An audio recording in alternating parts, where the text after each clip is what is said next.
Hello दोस्तों, आज हम चक्रवृद्धि ब्याज सीख रहे हैं जिसको कंपाउंड इंटरेस्ट कहते हैं। इसको सीखने से पहले आप हमारे चैनल को सब्सक्राइब कीजिए, लाइक कीजिए। देखिए, चक्रवृद्धि ब्याज हमने सीखना है तो हमें कुछ चीज़ों को जानना जरूरी है। सबसे पहले मूलधन। मूलधन किसे कहते हैं? मूलधन जो लिया जा रहा है या दिया जा रहा है शुरू में।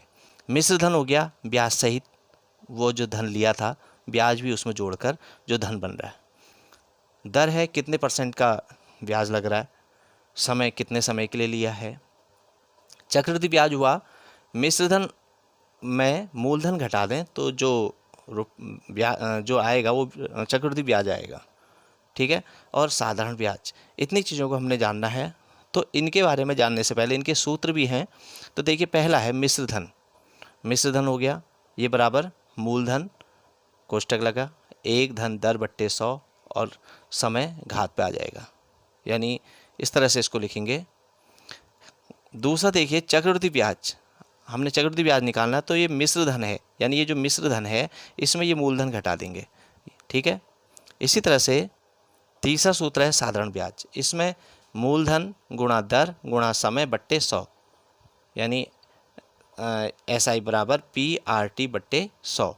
तो अब देखिए, अब हम इन सूत्रों से जुड़े सवाल बनाएंगे और इन सवालों को आप ध्यान से देखिएगा, आपको कठिन से कठिन सवाल भी इसके बनाने आ जाएंगे। देखिए, 5,000 रुपये पर 2 वर्ष के लिए 10% वार्षिक दर से वार्षिक रूप से संयोजित करने पर चक्रवृद्धि ब्याज ज्ञात कीजिए। यानी बहुत साधारण सवाल है ये सबसे साधारण सवाल है। हमें जो रुपए हैं वो 5,000 रुपये हैं, ये हमारा मूलधन है। समय है 2 वर्ष, 2 वर्ष का समय दिया गया है। दर है 10% वार्षिक, यानी साल की 10% है, वार्षिक दर है। तो इसमें कह रहा है चक्रवृद्धि ब्याज ज्ञात कीजिए। चक्रवृद्धि ब्याज ज्ञात करने से पहले हमें मिश्र धन ज्ञात करना पड़ेगा और चक्रवृद्धि ब्याज ज्ञात करना पड़ेगा उसके बाद। ठीक है, पहले हम मिश्र धन ज्ञात करेंगे। तो देखिए सूत्र लिखा है। अब इसमें हम मान रख देते हैं।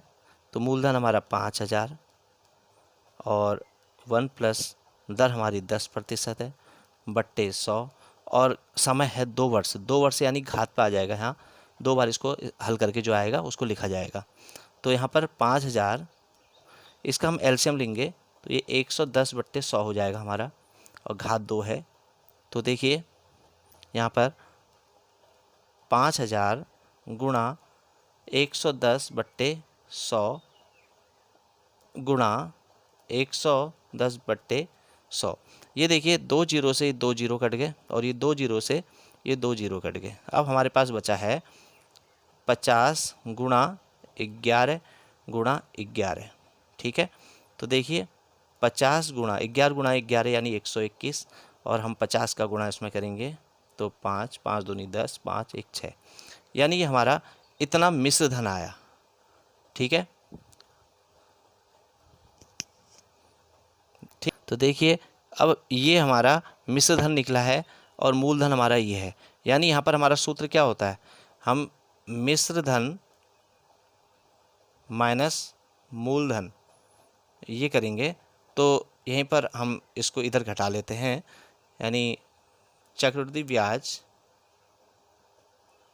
हमारा 6,000 इतना माइनस ये हमारा मूलधन है, तो हमने इसे घटाया 1,000 इतना मूलधन, ये चक्रवृद्धि ब्याज हमारा इतना रुपया आया। अब अगला सवाल देखिए, ये कह रहा है कि 18,000 रुपये पर 2.5 वर्ष के लिए 10% वार्षिक दर से वार्षिक रूप से संयोजित करने पर चक्रवृद्धि ब्याज ज्ञात कीजिए। ठीक है, सिंपल सवाल है ये भी, कोई इसमें ऐसा नहीं है। तो मूलधन हमारा 18,000 है, दर है 10%, वार्षिक है ये, समय 2.5 वर्ष है, मिश्र धन एक ज्ञात करेंगे, फिर चक्रवृद्धि ब्याज ज्ञात करेंगे। तो हम इसको बनाते हैं। देखिए यहाँ पे ये सूत्र हमने लिखा। अब इसमें देखिए हम मिश्र धन ज्ञात कर रहे हैं। ये हमारा 18,000 दर हो गई 10%, यानी 10 बट्टे 100 और घात हो गई 2 वर्ष हम अभी लिख रहे हैं। यहाँ पर 2.5 वर्ष है तो हम इसको पूरा एक साथ दिखाएंगे इस तरह से। अब हम इसको हल करेंगे तो देखिए इतना, और इसको हम अंदर लिखेंगे 1 प्लस इतना बट्टे 100 इसकी घात 2। और ऐसे हम आधे को अलग से और दिखा रहे हैं, वो इस तरह से दिखाएंगे 1 प्लस इसी सूत्र का अब आधा जो है वो हम यहाँ दिखा रहे हैं। आधा मतलब ये हमारा 1/2 गुणा 10% जो दर है, यानी इसका आधा बट्टे 100, ये हमारा ये इस तरह से इसको रखा जाएगा। अब देखिए इसको हम हल करेंगे यहाँ पे, तो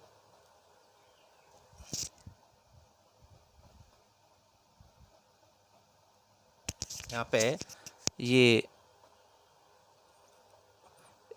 इसका हम एलसीएम लेंगे 110/100, इसकी घात 2 गुणा, यहाँ पर देखिए 2 से कट गया 5 बार, यानी इसका हम एलसीएम लेंगे 105/100, ये आप रफ में कीजिएगा।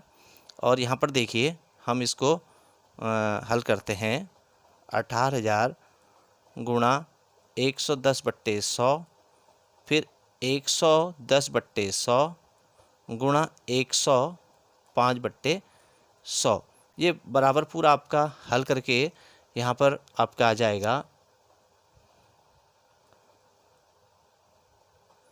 इतना मान आएगा। ये हमारा मिश्र धन निकलेगा। इसको आप हल करेंगे, इस तरह से कट जाएगा, 2 जीरो से 2 जीरो कट जाएंगे, 2 जीरो से ये जीरो और ये जीरो कट जाएंगे, और 1 जीरो से ये कट जाएगा। तो इसको हम जब हल गुणा करें, ऊपर के गुणा ऊपर से होंगे और हर वाले जो है इससे भाग देंगे, तो हमारा इतना मान मिश्र धन आएगा। अब हमने चक्रवृद्धि ब्याज निकालना है, चक्रवृद्धि ब्याज। तो हमारा ये मिश्र धन जो है, इसमें मूलधन जो है हमारा 18,000, इसको घटा देंगे, तो देखिए यहाँ पर हमारा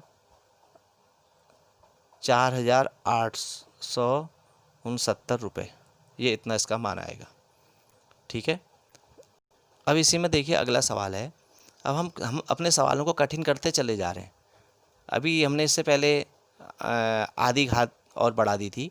अब यहाँ पर देखिए क्या कह रहा है, अजय ने बैंक से 80,000 रुपये का कर्ज लिया। यदि ब्याज दर 10% वार्षिक है तो 1.5 वर्ष बाद अर्धवार्षिक रूप से संयोजित होने पर चक्रवृद्धि ब्याज ज्ञात कीजिए।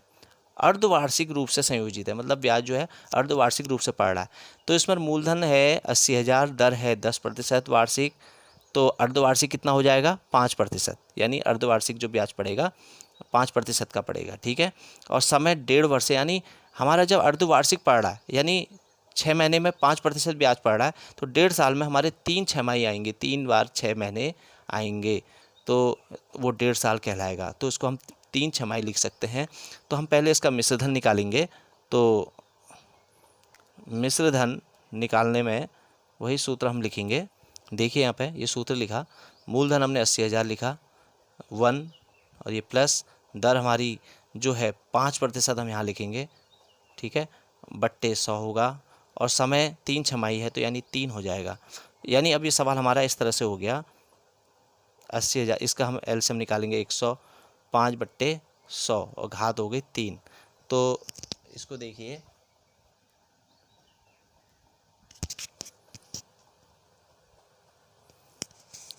इतना गुणा 105/100, 105/100 और 105/100, कुल हल करके हमारा यहाँ पर मान आएगा,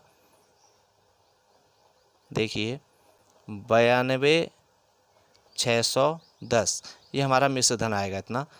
ठीक, अब हम चक्रवृद्धि ब्याज निकालेंगे CI। इसमें 92,610 ऋण जो हमारा मूलधन है